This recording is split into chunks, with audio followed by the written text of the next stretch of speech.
How's going guys, welcome to the channel. In this video we are gonna see, what if Naruto fell in love with Hachishaku-sama? Part 2.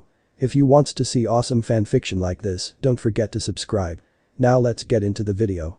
But Naruto was slurping up his ramen Hachishaku-sama made for him, sitting at the dinner table alone, knowing his daughters are probably asleep and Hachishaku-sama is doing laundry. But Hachishaku-sama stood over her three daughters watching them with a calm expression as she eyed them slowly before speaking. I'm sure you three are aware of the situation regarding your father, right? She spoke seeing Tiko, Sadako and Kayako nod. But because it seems that the Hokage is tempting to take your father away from us, something we cannot let happen, their mother said as the three looked at one another. What's the plan, mother? Spoke Tiko.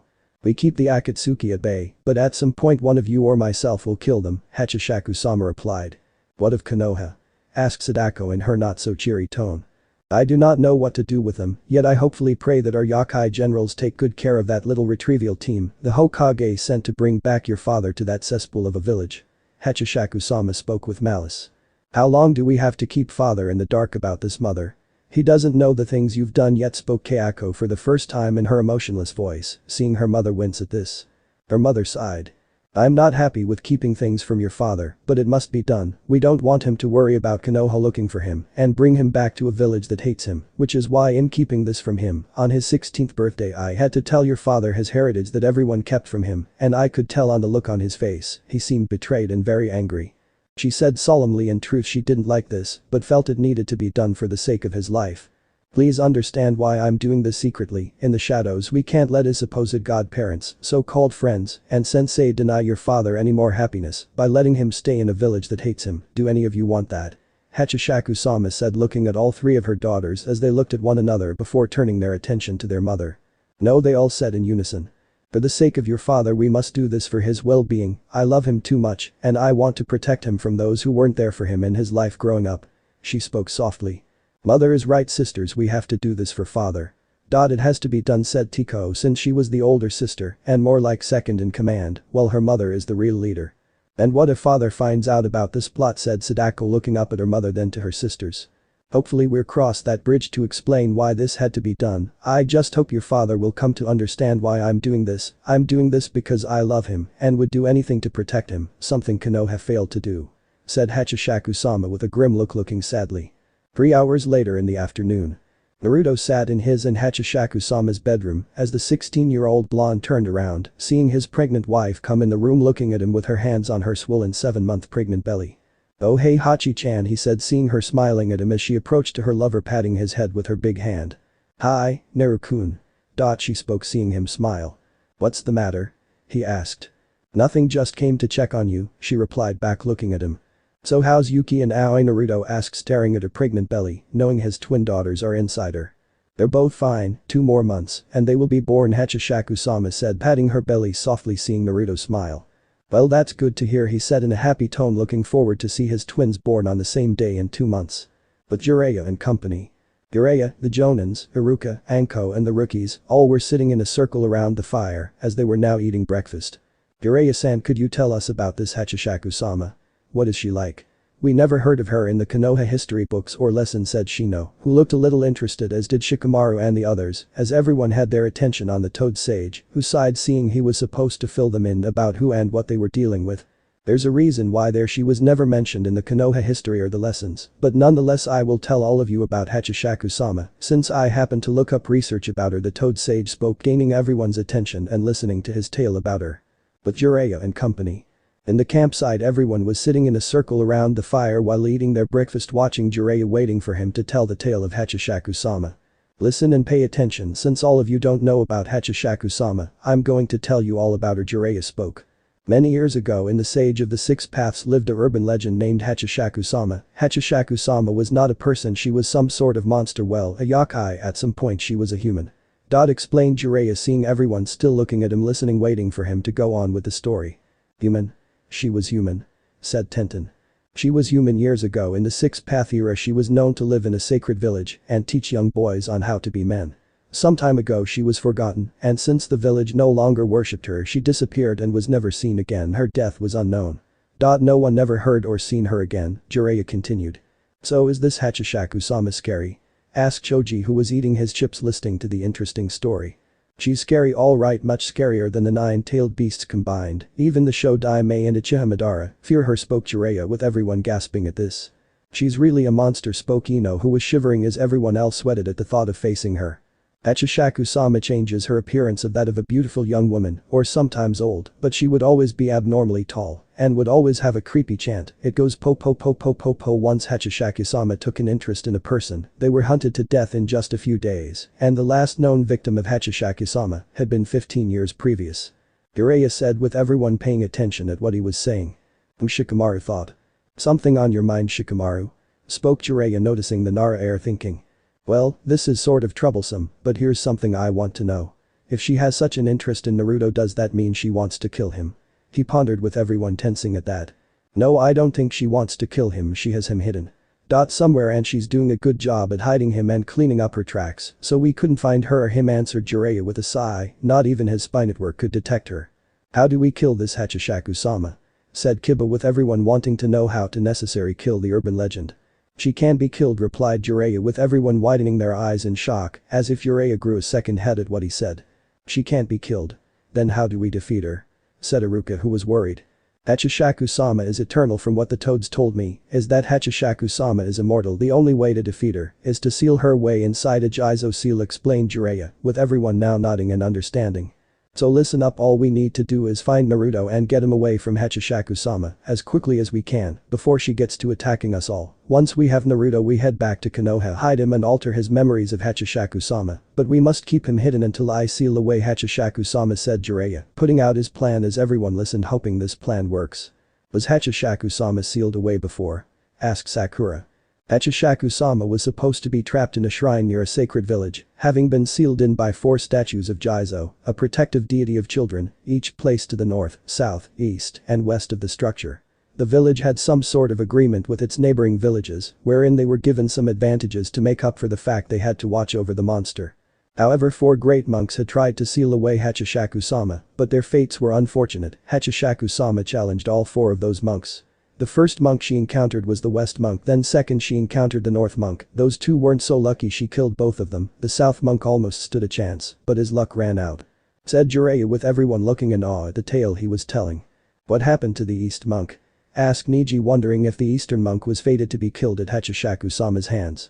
The East monk stood his ground facing Hachishaku-sama. He was badly injured from fighting her. Just when he was about to die, an elder monk had arrived to save his last student, as they both fought Hachishaku-sama together and finally defeated her by sealing Hachishaku-sama inside a Jizo seal. Jiraiya spoke, with everyone sighing in relief. But that's not the end of it. Before she was sealed away, she killed the elder monk, taking his life, he said sadly, with everyone looking horrified.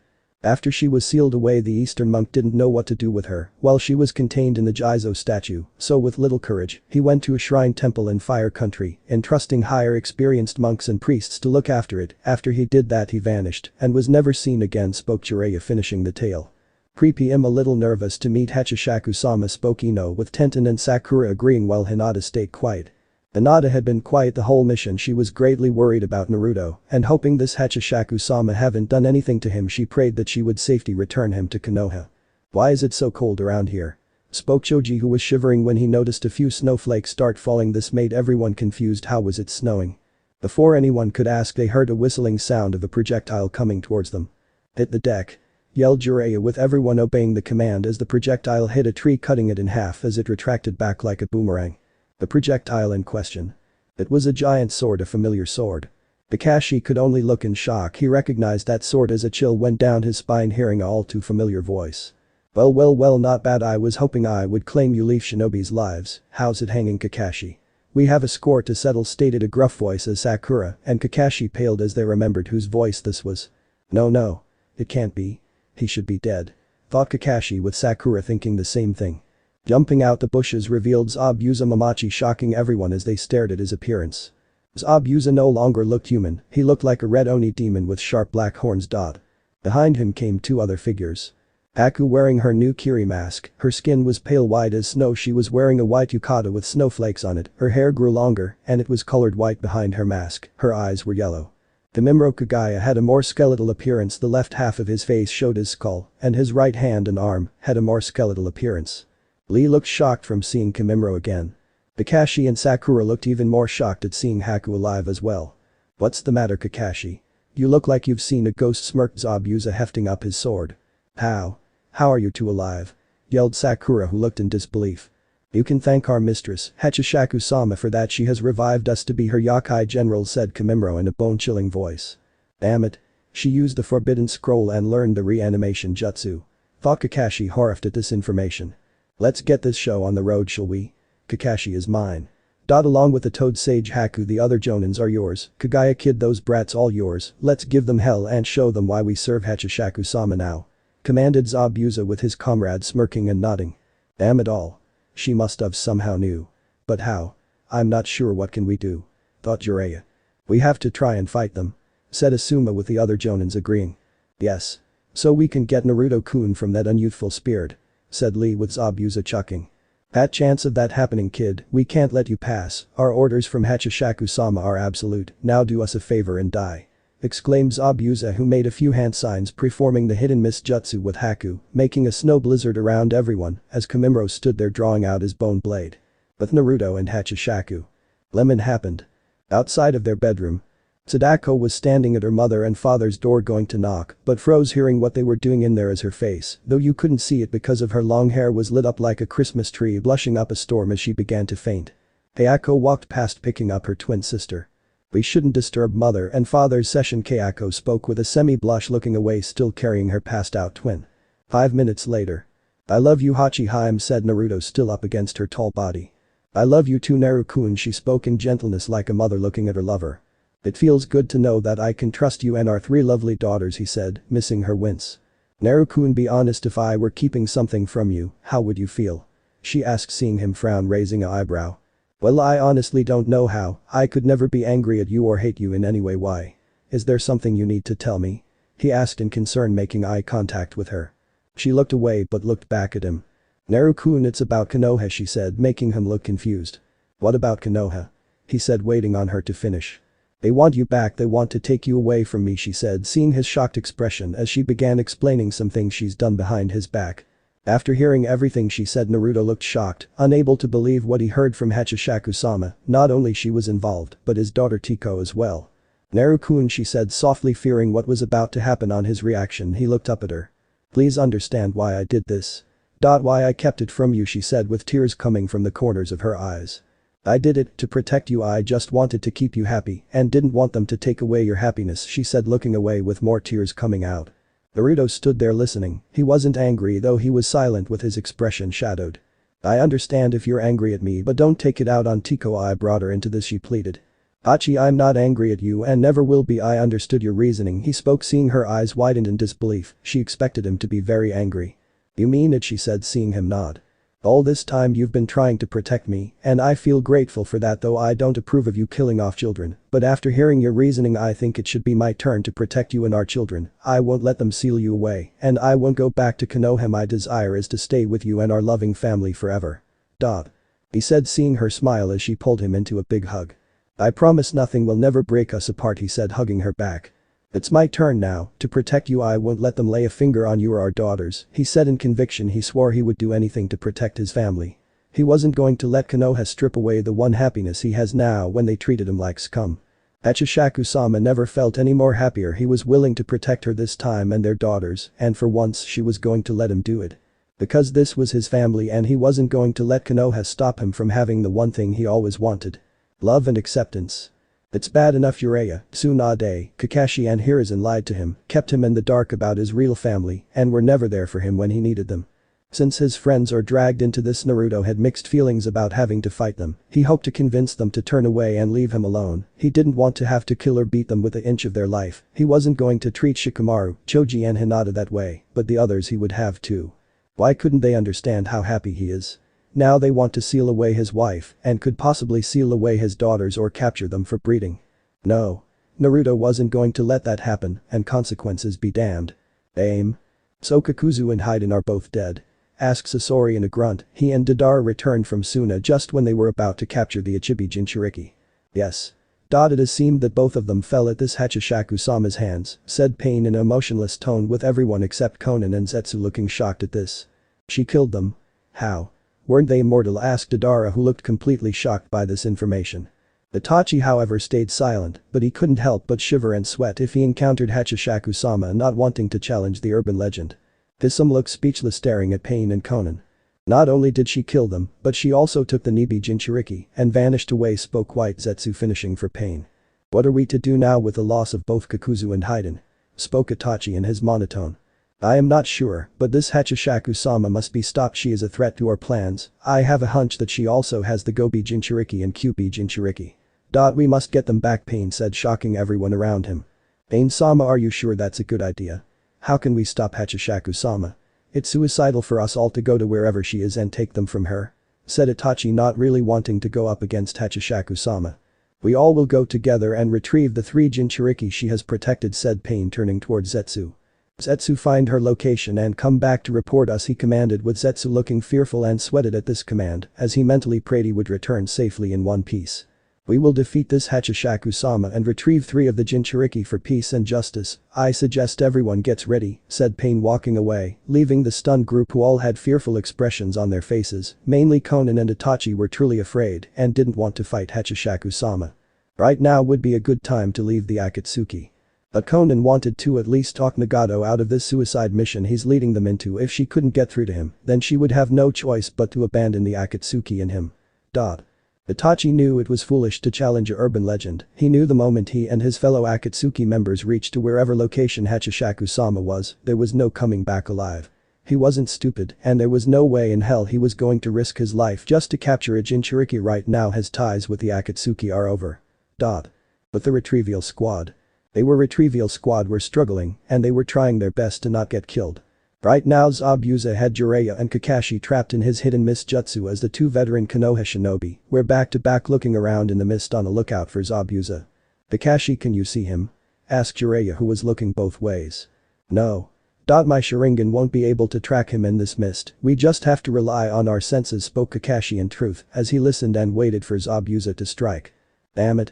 Wished I could enter my sage mode, but Ma and Pa refuses to help. We might as well have to rely on our senses, said Jiraiya with a frown before his and Kakashi's instincts kicked in as they both ducked in order to dodge Zabuza's massive sword from cutting them in half.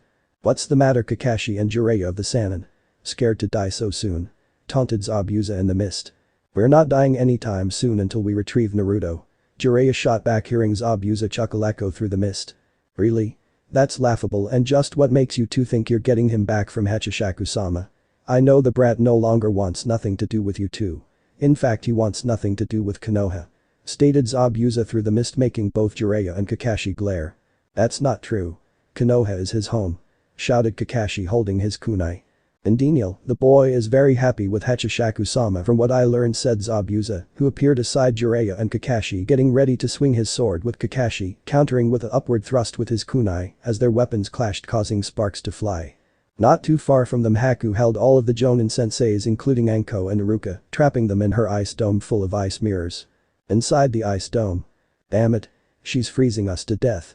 Cursed Asuma, who tried to use one of his fire jutsus to try to free them from their icy prison, only to hear Haku's voice. It's useless, my ice powers are much stronger than before, said Haku coldly as she appeared in all of her mirrors before tossing senbons at their legs, disabling the men at their arms. Now just lay there and freeze, Haku said as she produced more snow and ice, turning it into a blizzard frenzy as ice started to form around their bodies, freezing them slowly. We're doomed. There's nothing we can do. Screamed Iruka, who felt his lower body freeze and turn to ice. Outside the ice dome. A little further away from Kakashi, Jiraiya and their senseis. The Konoha rookies all surrounded Kimimaro Kagaya, who stared at them holding his bone blade. We got you all cornered. Surrender. Kiba said, with Akamaru growling at Kimimaro, with everyone preparing to attack him. You all don't scare me, it's foolish to challenge me. The albino Kagaya said in a dull tone with an impassive face. I doubt it. You are completely surrounded. Just give up. Said Sakura, already have her fists charged with chakra ready to punch Kimimaro. How wrong you are, girl. I'm eternally grateful for what Hachishaku-sama has done and gifted me. I will see to it that none of you will go after Naruto, said Kimimaro, eyeing each of the rookies that have him surrounded. Get out of our way. We're going to save Naruto and seal away that 8-foot monster. Screeched Sakura, narrowing her green eyes at him. I'm afraid I can't let you do that, you have to get past me first. Kimimaro said as bright lightning bolt struck him, making the rookies jump back away from him as a dust cloud was shown as it died down. "Hey, where the hell is he screamed Ino, who looked up completely shocked, as did many other rookies, as all the color drained from their faces, staring at where Kimimaro was. Instead of him, there was a 90-foot skeleton, with its torso sticking out the ground, as every rookie shivered in fear at the sight of the giant skeleton in front of them. The giant skeleton clenched its teeth, making a gachi sound, also grinding the teeth. The skeleton stretched out its right hand, grabbing Ino, catching her in a vice grip. She screamed in horror as she barely could move. "Ino!" screamed Tenten as she tossed several kunai and shurikens at the giant skeleton, only for them to bounce off, making her look shocked. "Let her go!" yelled Shikamaru, tossing a kunai with an explosive tag attached to it as it hit the giant skeleton dead on, but no effect, which baffled them all. "Here I come, Ino!" yelled Choji, who expanded both of his fists and punched the rib cage of the skeleton, only to cringe and scream in pain. His fists hardly did any damage. How was this possible? Sakura tried to save her friend by punching it, learning everything she has from Tsunade, but not even her mini Tsunade monster strength couldn't damage the skeleton either. This is impossible. Nothing is working. Just how are his bones so strong? It's almost as if they are indestructible, said Niji. Not even his gentle fist style could do any good. "Hold on, Ino. Just hold on, we're coming to save you," said Sakura, who was worried for her friend, only for her eyes to widen when she saw what the skeleton was about to do. The giant skeleton opened its mouth, bringing Ino towards its mouth. Ino, for her part, looked horrified. This skeleton was going to eat her. Back to where Jiraiya and Kakashi. Both of them were in a bad shape, receiving serious cuts from fighting Zabuza. "Pathetic, it looks like this is going to be my lucky day. I not only get to kill Kakashi, but Jiraiya of the Sannin as well. I'm really a happy man right now for this opportunity," said Zabuza, hefting up his sword while pinning down Jiraiya, going to lop off the man's head. "Jiraiya-sama," said Kakashi, who was laying on the ground, wounded on his chest, was badly slashed. Zabuza left a huge scar on the man. "Wait your turn, Kakashi, you will join him soon," said Zabuza, grinning wide under his bandages. "Any last words before you die, old man?" said Zabuza, holding his sword up. Damn you and that 8-foot bitch," Jiraiya yelled, spitting blood at Zabuza's face, which made the swordsman very angry, as just as he was going to behead Jiraiya, a Yuzu samurai appeared beside him. "General Zabuza. I just recently received a message from Mistress Hachishaku-sama," said the Yuzu samurai, shocking both Kakashi and Jiraiya at this. "Give it to me," Zabuza said while keeping his sword at Jiraiya's throat. He opened the scroll, reading everything up and down as a frown formed on his face. After reading the whole message, he tossed the scroll and got up off Jiraiya, sheathing his sword to his back. "Haku. Kagaya brat. Stand down," he commanded as Haku dispelled her ice dome, releasing the Jonins, who were nearly froze to death. Kimimaro, in his Gashadakuro form, put Ino down as he reverted to normal, jumping towards Zabuza with Haku following him. "What's wrong, Zabuza-sama?" asked Haku, looking at her adoptive father. "There's been a change of plans. She doesn't want us to kill them," he replied, seeing their shocked expression. "Are we actually letting them go?" asked Haku, seeing him nod. "Yes. Besides, we already fucked them up. They would have no choice but to return back to their village for medical attention," he said, glaring at Jiraiya and Kakashi. "General, here's also another message. It's for them," the Yuzu samurai said, holding a scroll, tossing it to Jiraiya, who caught it. "What is this?" asked Jiraiya, seeing the Yuzu samurai scowl at him. "That is from our cousin Naruto Uzumaki," he said with disdain towards Jiraiya. The Toad Sage looked shocked as he was about to open it, but stopped because now was not the time to do it at this moment. He'll do it once they get back to Konoha. "Let's move, everyone, we're done here," Zabuza commanded, but sent a sharp glare at Jiraiya and Kakashi. "Consider yourself lucky that she picked the time to not have you all killed, but if you all so much as attempt to look for Naruto and continue your mission, we will finish what we started here," Zabuza threatened in a dangerous tone that meant he was serious as he. Haku and Kimimaro, alongside their small group of Yuzu samurai, started leaving, returning to Hachishaku-sama, leaving the retrieval squad alone, who were all in a bad shape minus the rookies, as they had no choice but to return to Konoha for medical attention, since Sakura is not able to heal all of them by herself. With Naruto and Hachishaku-sama. "Naru-kun, are you sure about this? What if they try to find our location?" asked Hachishaku-sama, who was in the bath with her husband, worried. "If it comes that way, then I will deal with them personally. I don't want Zabuza and the others to kill them. If push comes to shove, I will handle them personally. Remember, it's my turn to protect you and our daughters," he said as she scrubbed his back with soap while feeling her pregnant belly up against his back also. But Hachishaku-sama. While Naruto was taking a nap, Hachishaku stared at her 3 daughters, having a talk with them, telling them that she told their father the truth, which made Tiko flinch a little, meaning her father might be disappointed in her. "He now knows the truth, but he is willing to protect us from his former village," said Hachishaku-sama, rubbing her pregnant belly. "So he is not angry at you or Tiko ni-chan," spoke Sadako. No, he's not angry with us, but he is willing to take responsibility and to protect us, said their mother. And what about the retrieval squad? Why aren't they killed like how you wanted them to be? Asked Kayako while petting her black kitten. Your father wanted them spared after he learned of who I sent after them, so I cancelled the order, but he sent a message to his former village, Hachishaku-sama said. So what now? What should we do if Konoha tries to find our location and make an attempt to come here? Spoke Tiko looking at her mother. That will be up to your father, he said he would deal with them personally, and we have to trust him in doing that, she said softly. What of the Akatsuki? It will only be a matter of time before they learn of our location and try to take father and our new pet cat away. Spoke Kayako petting her black two-tailed kitten that had blue flames emitted on the tip of the tails. I don't know, but it's best we be prepared for them. I've already murdered 2 of their members just to get our new family cat. Our yokai generals will defend our location, should they come to where we are. Spoke Hachishaku-sama, staring out the window with her daughters looking at one another. For the time being we have to trust your father and have faith in him protecting us. We already protected him, now it's his turn, she said with a soft smile. Konoha 3 days later. Things had went down south when the retrieval squad returned. Tsunade and Shizune had took the whole squad to the hospital to get their wounds healed and treated from fighting off the 3 yokai generals. Tsunade demanded a report on what happened and Jiraiya was the one who told it. She learned the reanimation jutsu.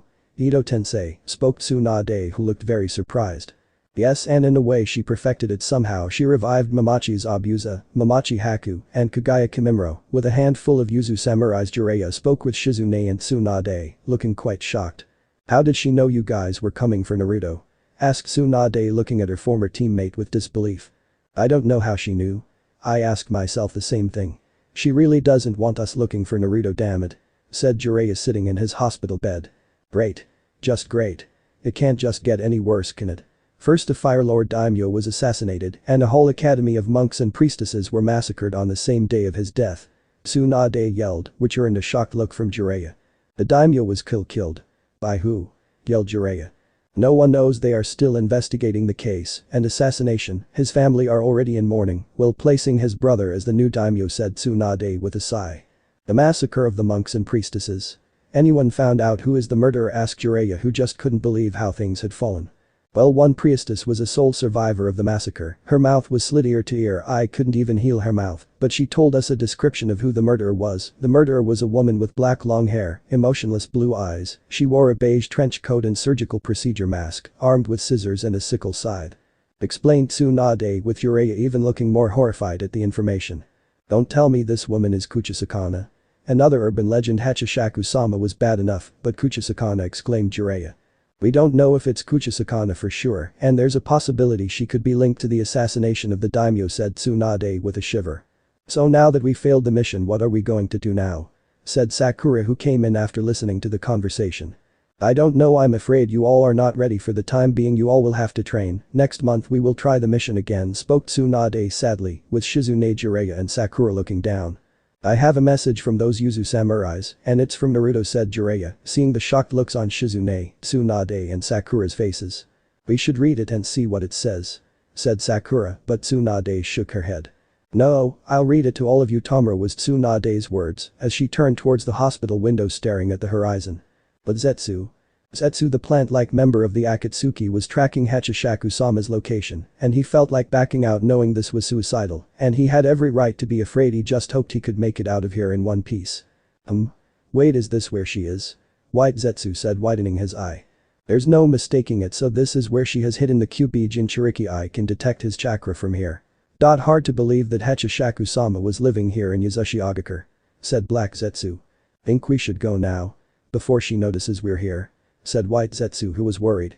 I suppose we should report back to Pain-sama and tell, spoke Black Zetsu, but paused when he heard a croaking sound and bones creaking. A chill ran down their spine when they heard it. Turning around, they saw a pale girl staring at them emotionlessly, wearing a white dress as she croaked. What's this intruder? Trespassing on mother and father's property, yelled Kayako as she appeared beside Zetsu so fast that she grabbed him and started mauling him. Ahhhhh. Screamed Zetsu together, feeling Kayako twist their arms and ripped off his Akatsuki cloak, ripping him to shreds.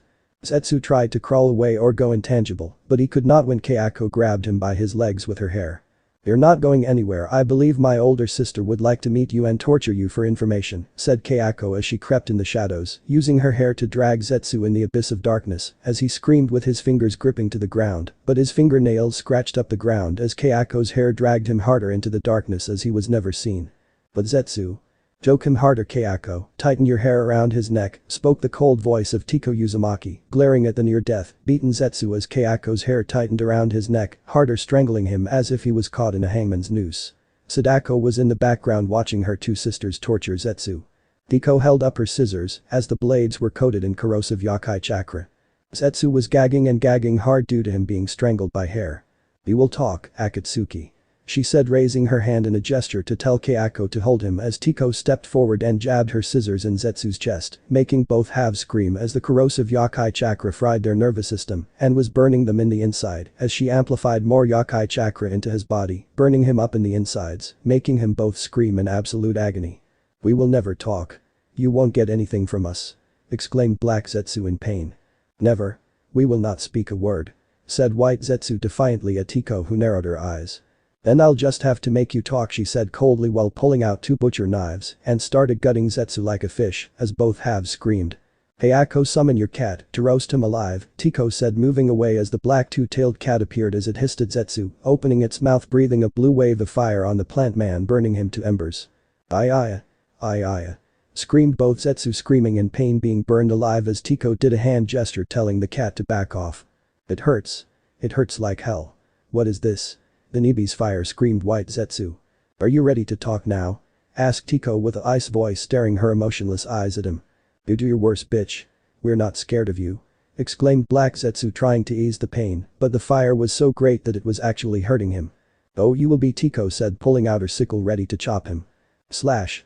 Both halves screamed much harder as White Zetsu screamed much more as he lost his left arm, seeing the stump of it on the floor now being burned by Kayako's cat.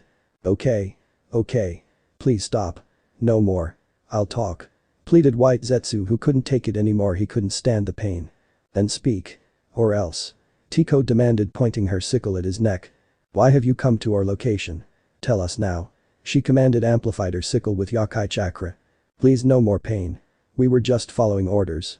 Please, I beg you to spare us. If we tell you everything," White Zetsu pleaded, not wanting any more pain.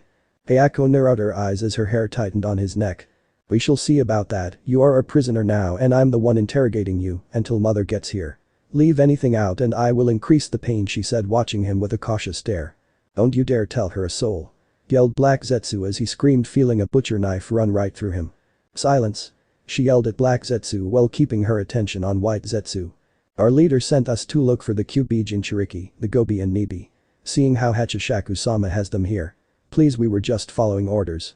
We wanted to go against it knowing how terrifying Hachishaku-sama is. But we had no choice," White Zetsu said, feeling Kayako's hair get tighter around his neck. "And now you're going to pay the price for coming here once mother is through with you," Tiko said with an evil grin behind her surgical procedure mask. "This is a minor setback. You can't stop us.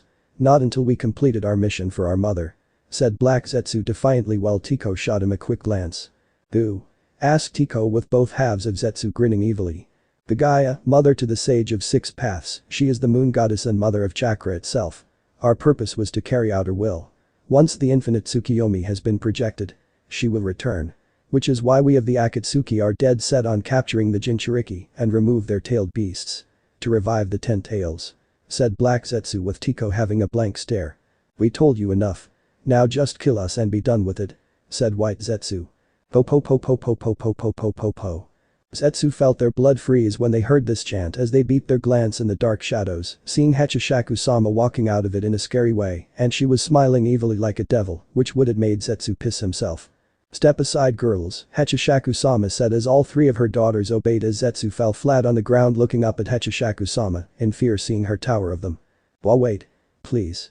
Don't kill us," said Zetsu together as Hachishaku-sama said nothing as two golden red chains appeared out of her back with hooks as they latched onto Zetsu's body as it started to drain not just their chakra but their life force and essence. Arg. Screamed Zetsu in absolute pain as White Zetsu looked down, widened his eye in shock. He was melting. "What's going on? My life force. It's fading. She's draining us dry. No. Screamed Black Zetsu in thought, seeing his own body start to melt. I'm melting. Melting. Make it stop. Save us Obito. Save us Madara. Save us mother. Screamed White Zetsu, letting out a ear-piercing shriek as he was successfully drained and melted. No. I refuse to accept it. Never. Thought Black Zetsu, feeling his life almost gone. Mother. Help. Mother. Mafia. Were Black Zetsu's last pleas and screams as he was successfully drained and melted just like his white half. Hachishaku-sama completely absorbed their life force, their essence, along with something else as she grinned a ear-to-ear smile. How is it, mother? Asked Tiko. It feels great, replied Hachishaku-sama, turning around, shocking all three of her daughters when they saw her eyes change. In Konoha Hospital. Tsunade, with Shizune, Jiraiya, the Jonins, Haruka, Anko and Konohamaru and his friends alongside the rookies of Konoha, all gathered in one room looking at their leader who was holding the scroll which contained Naruto's message for them. This included Tucci and Am. They were called for this just to hear Naruto's message. Tsunade opened up the scroll and started reading what Naruto had said. Hello Hokage-sama. I bet you and the others are pretty surprised to get a letter from me within this scroll. In this scroll I placed your necklace inside. I wanted you to have it back. Hachi-chan had told me what this necklace does and she suggested I give it back to you. But for right now let's cut to the chase about what I'm really saying in this message. This goes mainly to you, Jiraiya, Hataki and my friends. You tried to endanger them. Please, don't come looking for me. Can't you see I'm living a happy life with Hachi-chan and our family? I don't want to return to that shithole for a village. I've had it. I'm through being the village's scapegoat. Now you had the audacity to send Toadful, Hataki and my friends after me to bring me back to a village that hates me. I'm not coming back whether you like it or not. I'm done being a shinobi and want to chase after my goal of being Hokage. I'm very not happy with all of you. After learning my heritage, Hachi-chan told me on my 16th birthday, you all lied to my face and were never there for me. The only people I will accept who's been there for me is old man Tucci Amni-chan. And Haruka-sensei.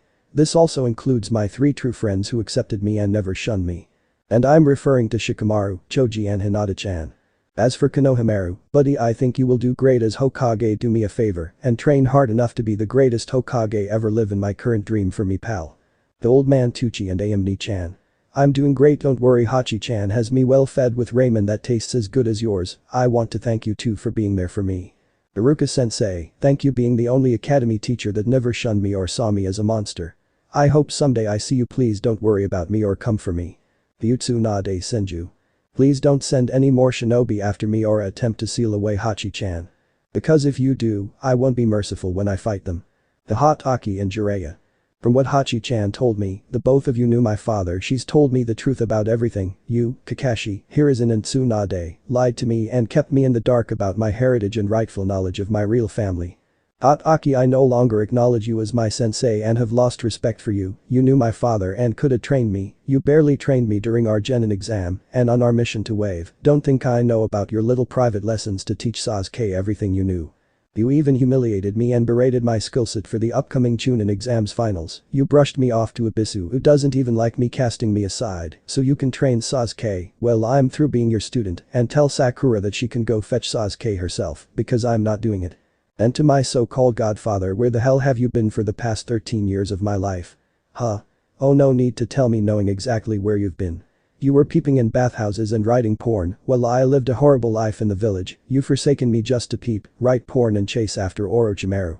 The moment we started this training trip, all you did was left me alone in a motel and didn't teach me a thing while you went to go peep at women. You left me alone for 13 years. I spent 13 years without no one in my life. Aside from Tucci, Am and Haruka. I will never forgive you and I no longer want nothing to do with you, Kakashi and Tsunade. I'm through with all of you in Konoha together. So do me a favor for once, godfather, leave me the hell alone. I'm staying with Hachi-chan for the rest of my life, and if any of you try to interfere in my new life and drag me back to that hellhole of a village, I will vent out all of my pent-up anger I have held so long to unleash on all of you. And you better believe it that I will unleash that anger upon you. Goodbye. From N. Uzumaki. Tsunade could only cry tears at what she read, though she wasn't the only one. Kakashi and Jiraiya were. Sensei, please forgive me, I've been a blind fool, thought Kakashi, holding back his tears in shame at how much of a failure he had been as a sensei to Naruto. Jiraiya kept his glance on the ground, unable to show his teary expression. Deep down, he was truly hurt by what he heard from Naruto in the message. Minato Kushina, I'm sorry, what a failure I've been to protect your son. I doubt I will earn your forgiveness if I go to the afterlife, thought Jiraiya, clenching his fists. He prayed that Naruto wouldn't hate him, but in truth Jiraiya deserved every bit of it due to him leaving Naruto alone, and it was nobody's fault but himself. Shizune, who was next to Tsunade, had tears in her eyes. Sakura and many of the rookies looked on in shock at what Naruto said in the message. Sakura took it the hardest. Naruto never considered her as a friend. And he even told her that she can go chase Sasuke herself. The only ones who took it better was Tucci, Am, Haruka, Shikamaru, Choji and Hinata, who held small tears but wiped them away a little, happy that Naruto considered her, Shikamaru and Choji, as his real friends. Konohamaru and his friends couldn't believe their boss gave up his dream of being Hokage and is passing it to Konohamaru himself. They were a little sad that they could no longer see their boss again. Nobody said a word after hearing Naruto's message, and they wondered what to do now after reading it. Would they leave Naruto be? Or try to bring him back to fix their mistakes and amends? Only time will tell. Konoha at the moment. Nobody bothered to utter a word after hearing Naruto's message, as they stood silent and just replayed his words to make sure they heard right. Naruto, are you sure this is what you want? Were Iruka's thoughts worried about the boy he saw as a little brother or son? Sure, he understood Naruto had a hard life, but wanting to stay with a urban legend that prays after children and is happy. He wasn't the only one thinking the same thought, so were Tucci and Am. Jiraiya still kept his saddened expression on the ground, not wanting to show his tears, as he replayed a few memories of why Naruto shouldn't forgive him. Now you calling him your godson? After all those years of loneliness he went through? What gives you the right to even call him your godson when you neglected your duties to look after him on your student's behalf? Spoke Hachishaku-sama in his memory. It's too late for that. Naruto boy will probably never forgive you. You had 13 years to be by Minato's tadpole, but for what? Just to chase after Orochimaru and go peep at women? What makes you think Naruto boy will forgive you or anyone else who wronged him? Perhaps Naruto would be better off with Hachishaku-sama than you and Konoha were. Pause. Words in Jiraiya's memory. After hearing those words played in his head, he looked up at a picture of the Yondaime, looking into the eyes of Minato. Those blue eyes were filled with anger, disgust, and disappointment that made Jiraiya flinch, looking away from the picture, unable to stare at it any longer. So what can we do now? Are we just going to let him go? Spoke Anko, who was the first to break the silence. I don't know, I am not sure the slightest, spoke Tsunade in a sad tone. But we can't just leave him with her. What if Hachishaku-sama is influencing him to say this? Said Sakura, not wanting to believe what everything Naruto has said. And what is this heritage he spoke of?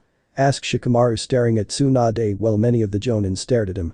Shikamaru said Asuma, but paused when Jiraiya raised his hand. No, Asuma, it's time we tell them the truth, spoke Jiraiya, making the others in the room look confused at what he said. Jiraiya-sama, are you sure we should tell them? Spoke Kakashi, already aware of what Jiraiya meant.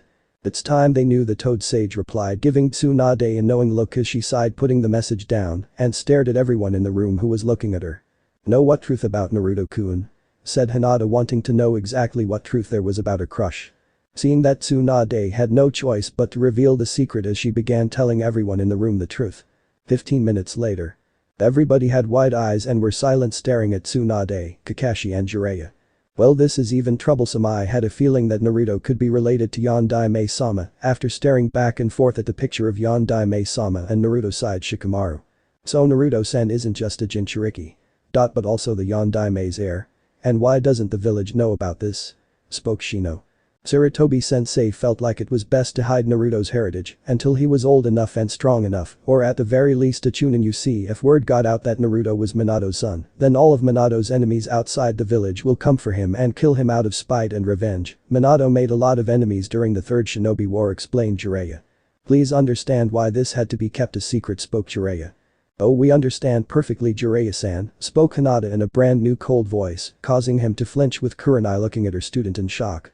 So all these years we have been told lies of the QB's defeat and so-called demise Naruto was going through.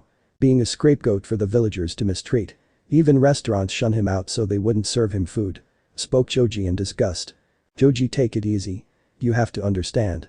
Many have lost close friends and family members on the night of the QB attack. My father did everything he could. Said Asuma. Excuses? Grandpa was the Hokage. He could have done more to protect Naruto, Nai-chan. That's nothing that can justify what boss was made to go through in his life by our own very people. Spat Konohamaru, very upset. Permission to speak freely. Tsunade-sama spoke. Hinata with ice, making many flinch at the coldness in her voice. It was clear that she was angry. It all made sense to her. Tsunade, Jiraiya, Kakashi and everyone else who wronged Naruto in any way was their fault, that he was not coming back, hiding his heritage from him, leaving him all alone, making him lonely and unprotected. It just wasn't fair. Permission granted, she replied. Naruto-kun trusted all of you, including the Sandaime. He spent his entire life growing up alone with no family to call on his own, always wondering if he had any family left. Naruto-kun's life was a living hell. Villagers ignored, rejected or just downright hated him, and even went so far to hurt him. How do you think the Yondai may feel if he were alive to witness this? I don't blame Naruto-kun not one bit on why he isn't coming back. You are to blame. He has every right to be angry. And disgusted, maybe even hate you. Shouted Hinata with tears running down her face. Hinata spoke Kurenai but flinched when she saw Hinata blaze her Byukigen in fury. All we're doing is taking away his happiness. And Hachishaku-sama is his main happiness. And you want to simply take that away from him. He was already denied happiness in his terrible childhood. And you want to destroy his one chance of happiness. Granted, Hinata, she couldn't help but envy or feel jealous that Hachishaku-sama was starting a family with her Naruto-kun. That was her dream to be, and now she lost hope in having that dream. I have never been angry before in my entire life. I have lost respect for you, Jiraiya and Kakashi-sensei and anyone else who wronged Naruto-kun. Spat Hinata before running out the door. Hinata has a point, I agree with her. It will be a while before I can look at all of you ever again. Might as well leave Naruto alone, said Shikamaru, who turned away, walking out the door with Joji following him, nodding in agreement. Hinata is right. If Naruto is safe with this Hachishaku-sama and is happy, then we should just leave it alone, said Iruka, who was now leaving with Tuchi and Am following him. The tensions were now heavy. It seemed that Hinata, Choji, Shikamaru, even Konohamaru, Iruka, Am and Tuchi were disgusted and very angry. Jiraiya and Kakashi could only look down. Tsunade's expression was shadowed. It seemed that things have just gotten much worse than it could have. Hokage Tower at night. Tsunade could only sigh sadly as she stared at the necklace that once belonged to her great-grandfather. She had given this necklace to Naruto when he and Jiraiya came to bring her back as 5th Hokage. She stared at it long and hard, almost wanting to swell more tears. After reading that message from Naruto, she was devastated. It broke her heart to hear his words from the message, and that Hachishaku-sama had sank her claws into the boy she once saw as a brother or son. It was almost like Hachishaku-sama was making Naruto hate her. Now Tsunade knew that she was part Uzumaki from her great-grandma's side of the family. Seeing that the Senju and Uzumakis were like cousins, meaning Naruto was the closest thing she had for family, and she wasn't there for him on the night of his birth. She was devastated over Kushina's death and let her grief and anger overwhelm her when she should have been there for Naruto instead of leaving the village, paying debts, gambling and drinking lots of sake to keep her grief at bay due to her losses. She lost her little brother, her lover Dan and Kushina. She made a terrible choice and wished she could make things right. She once had a dream that her great-grandfather, her grand-uncle, great-grandma Mito and Kushina stared at her with disappointment and disgust. She could tell they weren't happy, and she had an idea on why they were looking at her like that. She noticed Shizune wouldn't even look at her. Earlier in the evening, Shizune brought in paperwork and had not looked at her master and didn't even want to talk to Tsunade. Tsunade thought this long and hard. Is it worth letting Naruto go and be with Hachishaku-sama? Did Tsunade really want to strip away his only happiness, bringing him back here to a village that hated him? Perhaps Hinata and Shikamaru were right. Naruto had every right to be angry at her, and she was to blame, but Tsunade actually blames Kakashi, Jiraiya and her sensei, since they played a part in this too, especially her sensei and Jiraiya. They were all to blame and failed Naruto, and it was nobody's fault but theirs. She just wished she could do anything to get back in Naruto's good graces, but she knew it was too late, 13 years too late. She guessed maybe it was best that Naruto stays with Hachishaku-sama. Wanting nothing more than to sob and cry, her window opened as she figured it was Jiraiya. As soon as she saw him, all she did was scowl at him. Jiraiya flinched at her seething scowl of hatred that he saw in her face. What the hell are you doing here, Jiraiya? She hissed, glaring daggers at him. He started before being interrupted. Whatever you say will not get me in a good grace. I don't want to hear nothing from you, she said with a sneer. Tsunade, please hear me out, he pleaded. It hurt him hearing Tsunade's angry voice, and he had an idea on why she was like this towards him. No, I will not hear from you, just leave, Jiraiya. I don't want to see your face, you two-faced son of a bitch. Go chase your whores. Go peep at women, you fucking pervert. Whatever respect I had for you is gone. You couldn't even stay for 13 years to be what you promised Minato. Doing your responsibility as a godfather. She spat with him, looking away, feeling more hurt than ever hearing her words as guilt washed over him. This is all your fault. Had you not left to go fucking peep at a woman and train Naruto like you were supposed to, Hachishaku-sama wouldn't have never sank her claws into him and took him away from us. She yelled with tears running down her face. Tsunade, please, I know I fucked up big time and I want to take full responsibility. Please. There is still time. I know we can fix our mistakes. I know Naruto will find it in his heart to forgive us. He said. Trying to reason with her and wants to fix the bridge that once bonded him and Naruto. There is no time, we lost that right the moment we lied to Naruto and weren't there to look after him. Just get the fuck out of my office, Jiraiya, she said, turning away. Because right now Naruto belongs to Hachishaku-sama and there's nothing we can do, she whispered. Please, all we need to do is go to Uzumaki and find Naruto there. That's the only place we haven't looked, and if Hachishaku-sama is there then so is he. He was going to keep talking, but froze when he saw Tsunade's burning glare. Forget it, Jiraiya, we aren't taking him from Hachishaku-sama. I want to at least earn back his love and forgiveness for my cowardice and not being there for him, so just leave it alone, she said, shocking him. You can't be serious. We can't leave him there with that monster. No godson of mine is going to be with that 8-foot monster. I'm not letting her corrupt him any longer than she has already. He was going to keep talking, but was interrupted when Tsunade punched his jaw, sending him to a wall. Shut the fuck up. Don't you dare call him your godson. You already lost that right. Just face it. He belongs to Hachishaku-sama now, get up and leave, Jiraiya, and if you don't I will seriously kill you myself. Tsunade spoke coldly, seeing him rub swollen jaw as he glared at her and jumped out the window without saying another word. With a sigh, she plopped down her chair near her desk, sighing sadly as she stared at the picture of Naruto. Naruto-kun, I'm so sorry, I hope someday you will find it in your heart to forgive me, Tsunade said, staring at the picture before sobbing. Unknown to her, outside the office a certain Hyuga heiress had heard the whole conversation as she vanished before she was seen.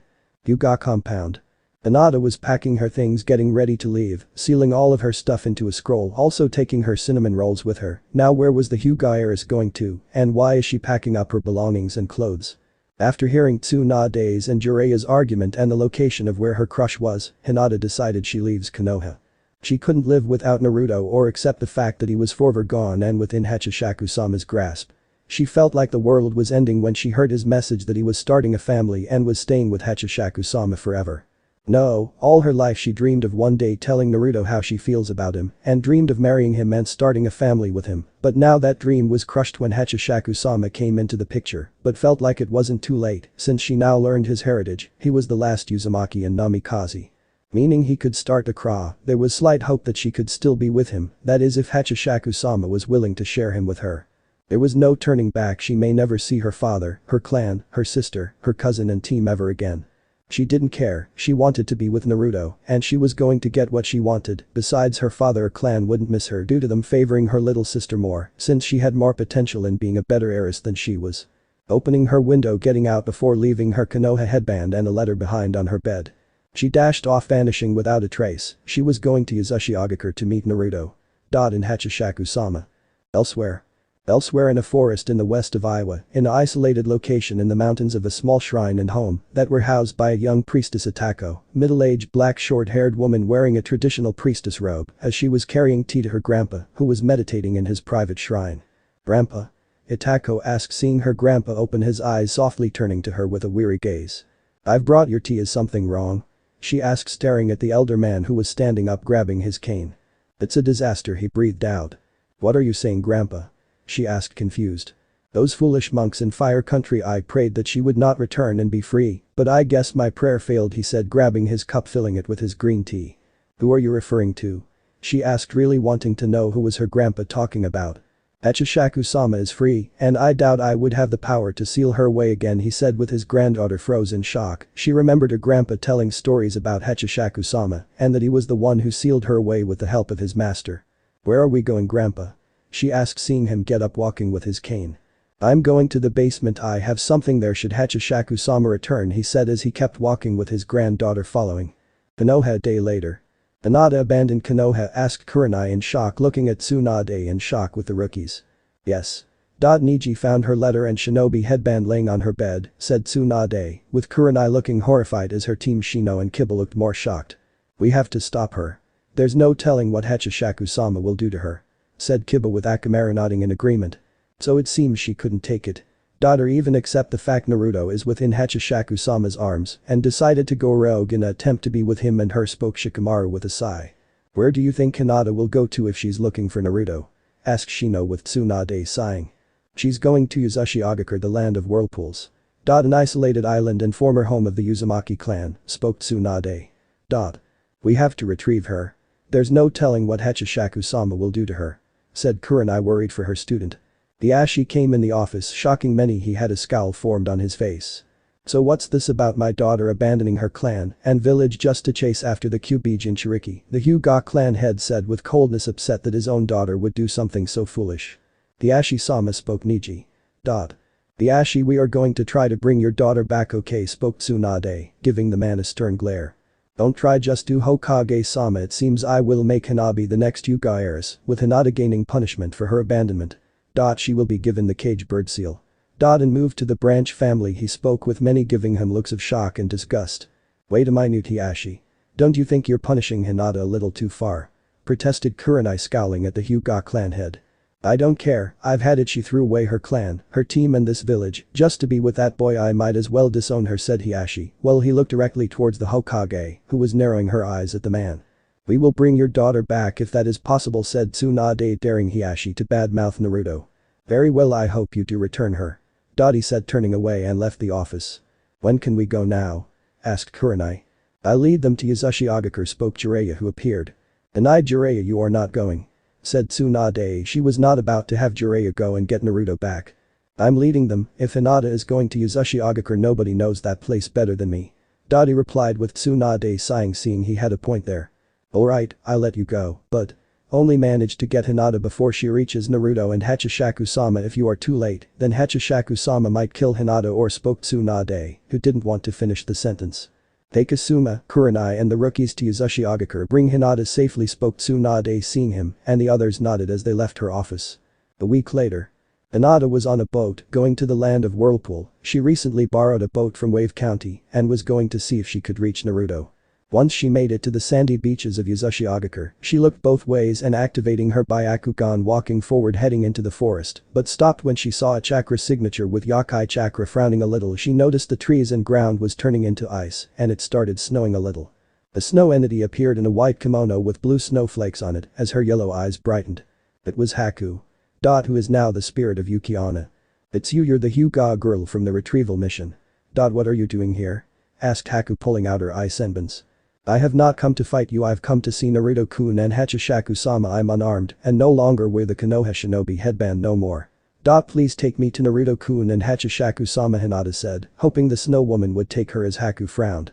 Judging from your suffix on Naruto-kun, you seem to like him and he is somewhat precious to you, which made you abandon your village.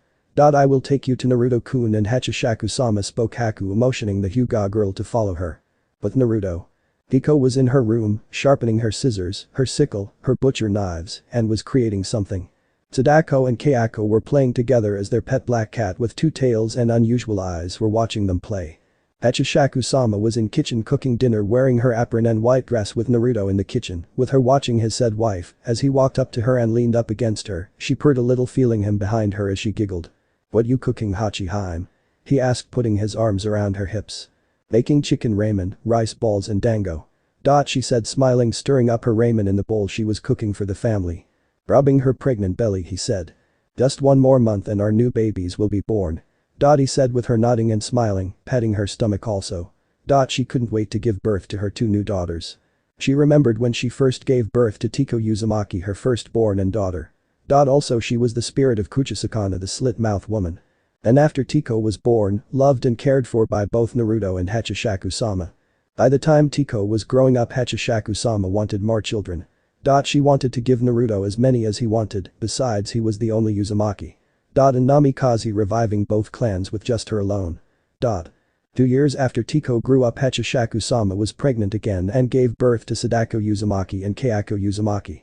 A pair of both had the spirits of one Sadako of the ring and cursed tape and Kayako Siki. From the cursed Siki house and as a vengeful Onyo. She loved all three of her daughters. As they all resembled and bared the aspects of the vengeful Yakai and Japan spirits. Even Naruto loved all three of his daughters. He didn't care if they were Yakais, they are his children by blood, and he still loved them despite their actions behind his back. Tiko Uzumaki. Sadako Uzumaki. Kayako Uzumaki. 3 daughters both her and Naruto loved. Tiko and Kayako were more like her. while Sadako was like both Naruto and Hachishaku-sama combined. Their newborn twins were going to be named Aoi Uzumaki and Michio Uzumaki. Man. I know I was supposed to name one of her twins Yuki and was supposed to give her the spirit of Yuki-onna but changed it due to Haku possessing the Yuki-onna entity. So I changed it to Michio from the Hachishaku Doujin series. But the soft smile she added more chicken to the ramen while Komimura arrived in their household. Hachishaku-sama, Naruto-sama said the albino half-skeleton Kagaya. Yes. Was Naruto's reply with Hachishaku-sama and her daughters looking at him. Haku has found a visitor on the beach and is bringing her here, said Komimura. Who is the stranger that had come to our island? Asked Hachishaku-sama with his brow raised. Her name is Hinata Hyuga, he replied with Naruto wide-eyed and was shocked. While Hachishaku-sama had an amused look, she had an idea on why the Hyuga girl was here. Bring her to me, spoke Hachishaku-sama, grinning, walking off to go see this Hyuga girl herself. Hinata-chan, what are you doing here? Was Naruto's thought. Hinata was being escorted to the living room as Hachishaku-sama was sitting on the couch with Tiko at her side, staring at the former Hyuga heiress. Welcome to Yuzushi Agakure, Hinata Hyuga greeted Hachishaku-sama in a former tone with the Hyuga girl looking at Hachishaku-sama in shock. This woman was very tall. And very big. And she looked to be pregnant. Hinata nodded, weakly regaining from her surprise and shock at meeting Hachishaku-sama in person. Do take a seat, we have much to discuss. And why did you come here? Hachishaku-sama said with the Hyuga girl coming over and was sitting sweating and a little nervous about what this discussion the two were going to have, as her eyes also went to Tiko Uzumaki, who was holding her scissors. Shrine Temple in Iwa. In the basement, going through everything he had stored down here, trying to find what he had that could stop Hachishaku-sama. Grandpa? Asked Itako, worried about what her grandpa was doing. Going through various chests and cases, he still couldn't find what he was looking for. Here, hold this, he said, passing her a Jizo seal statue as he continued looking for something. Yes. I found it. He said at last. What did you find? His granddaughter asked. I found the Vajra, an ancient weapon I had asked a famed blacksmith to create for me. Should I continue my services as a monk? He specifically said this weapon was forged to kill yakais. This weapon can't possibly fail at killing Hachishaku-sama, he said, blowing the dust off the weapon. But grandpa, I thought you said Hachishaku-sama couldn't be killed. And that she was immortal. His granddaughter replied as he frowned. I know I said that, but this was after Hachishaku-sama was sealed away. I requested this weapon to be made should Hachishaku-sama return. He said, staring at it. But what if it doesn't kill her? She then asked as he frowned deeper. If this doesn't kill her, then nothing will. The only option is to seal her away like before, but I will need help from a seal's master, he spoke. Hinata Hyuga was sitting in the living room alone with Hachishaku-sama and Tiko Uzumaki.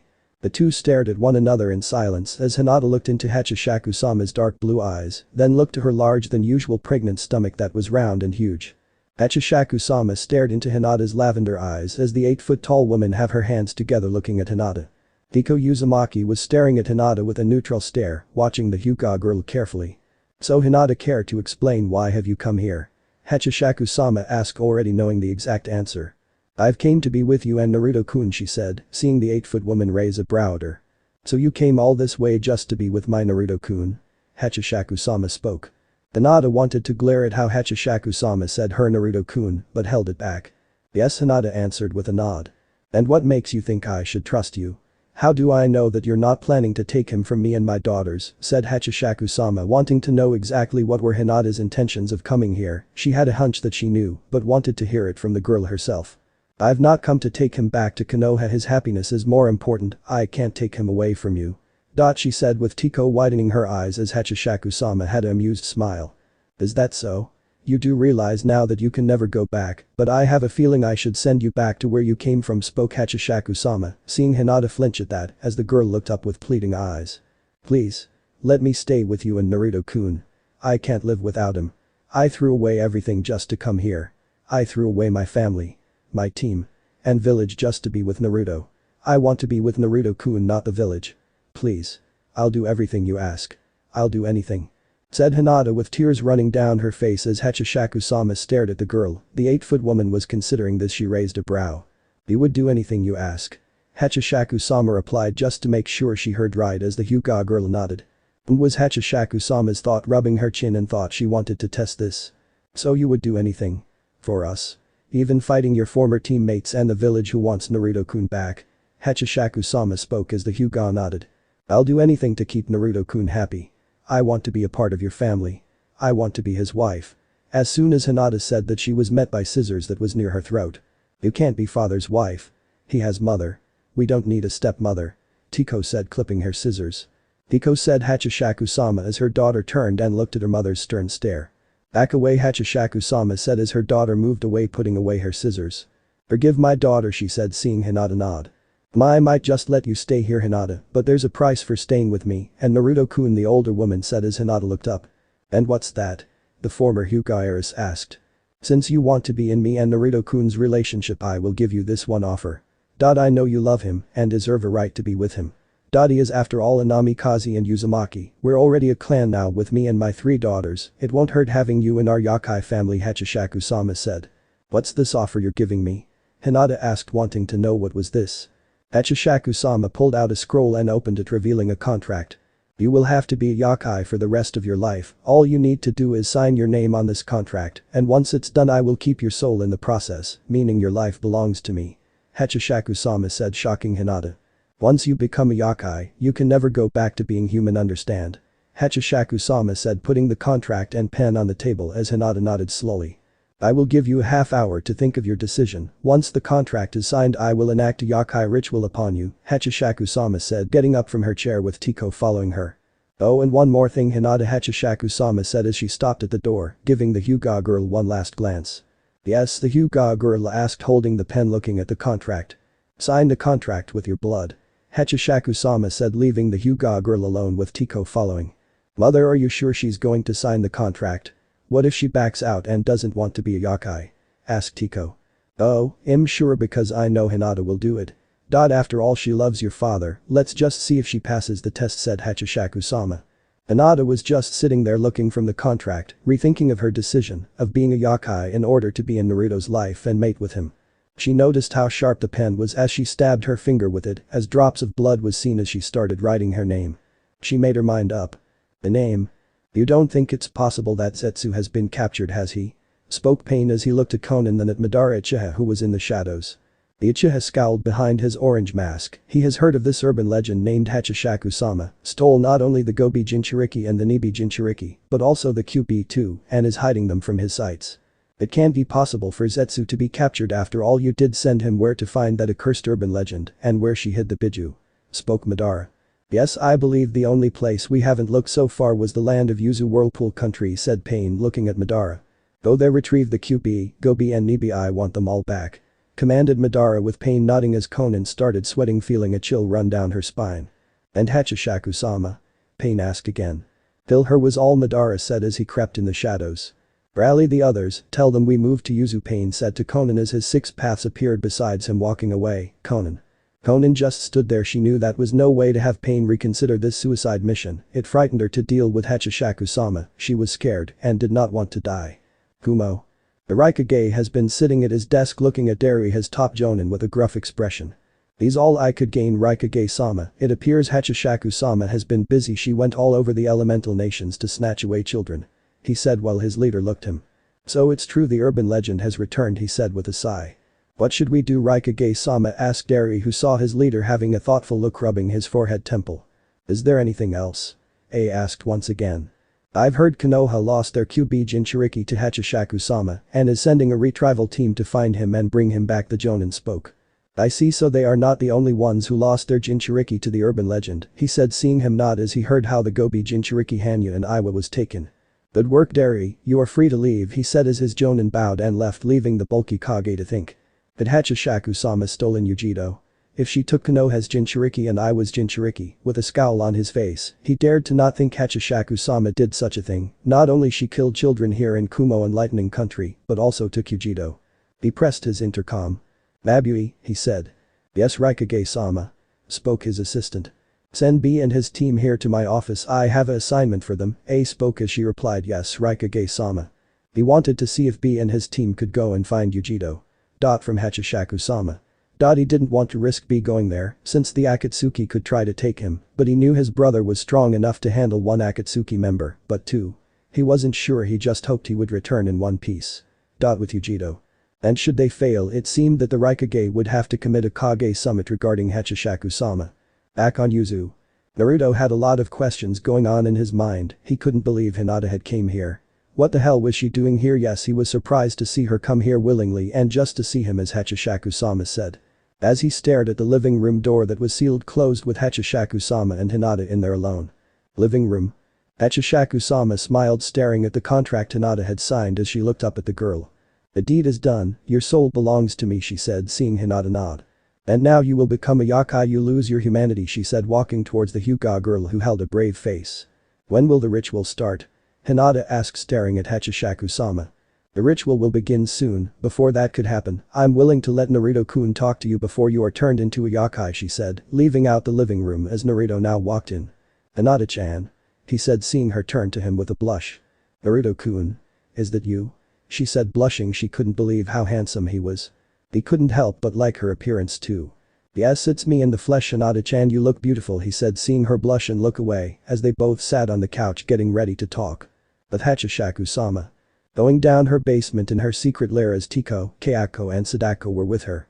I will need you three to put together your yakai chakra and fuse it through Hinata's body. Once she's through talking to your father, Hachishaku-sama said as she explained to Kayako and Sadako that they were having a stepmother. Kayako didn't trust Hinata like Tiko did, but Sadako seemed enthusiastic about having another mother. It would take some getting used to trust Hinata. Pour the yakai chakra into the pit, Hachishaku-sama said as they all circled around the pit, flaring up their yakai chakra, sending it inside the pit for it to glow crimson red as Hachishaku-sama filled up the pit with her yakai chakra. Kayako's pet black cat with two tails and different colored eyes was staring at the pit before looking at her owner that she mewed as Kayako slowly pet her cat. Bring forth the ingredients, said Hachishaku-sama. Sadako brought the ingredients that consisted a rabbit's foot and cotton tail with a fox pelt. Tossing it inside the pit. Hachishaku-sama sent a little of the QB's chakra into the pit along with the ingredients that was in the pit as she stirred it. The pit was glowing, filled with such yakai chakra. Give it 10 more minutes for it to mix and combine. Once it's ready, bring Hinata here, Kayako spoke Hachishaku-sama as her daughter nodded. But Naruto and Hinata. Why Hinata? Why come here to be with me? When you could have lived better life in Konoha? He asked, sitting by her as she stiffened. I wanted to see you again. I can't live without you, Naruto-kun. I've saw your message and just couldn't bear to stay in Konoha. It's not right without you there, she said, reasoning as he looked at her. I was sad and self-loathed myself for not telling you how I feel about you. I let my shyness get in the way and made me weak for not telling you sooner before you left with Uriah-san, she said, looking away. I wanted to tell you that I loved you, but just didn't have the courage to do so, now that you're married with Hachishaku-sama and have 3 daughters. I felt like the world was going to end for me. But when I learned of your heritage, I thought it wasn't too late for me, that I still had time to tell you and try to convince Hachishaku-sama to be with you. She said, now turning to him, seeing him look at her with his eyes widened. She loved him. How dense he was. During his days as a genin, he has been trying to gain Sakura's attention for months, and she never returned her feelings to him. All she did was bash his skull with her fist and just talk to him all ugly and just look up to Sasuke. Like he's God. After being with Hachishaku-sama, he gave up his love on Sakura and wanted nothing to do with her anymore. Since she has been a bitch to him, he resented her for all the shit she's put him through and grew tired of her abuse. But Hinata was a different story. He saved her from bullies when they were younger, and she, along with Shikamaru and Choji, were his true friends. You love me? He whispered, but she heard him. Yes, Naruto-kun, I do. Which is why I abandoned my team, my clan and the village just to be with you. Hachishaku-sama said she's willing to share you with me, she said, with him looking at her in surprise. Naruto himself smiled. Hinata did all of that for him. She left the village on her own free will. Before he could say anything, the living room door opened, revealing Kayako. Hinata, you godmother said it is time, Kayako said as she stood by the door looking at her father and Hinata. Hinata stood up and gave Naruto a knowing smile. I'll be back, Naruto-kun. She said, leaving the living room following Kayako. In the basement. Hinata came down and looked in surprise, seeing Hachishaku-sama stand there with Tiko and Sadako on her right and left.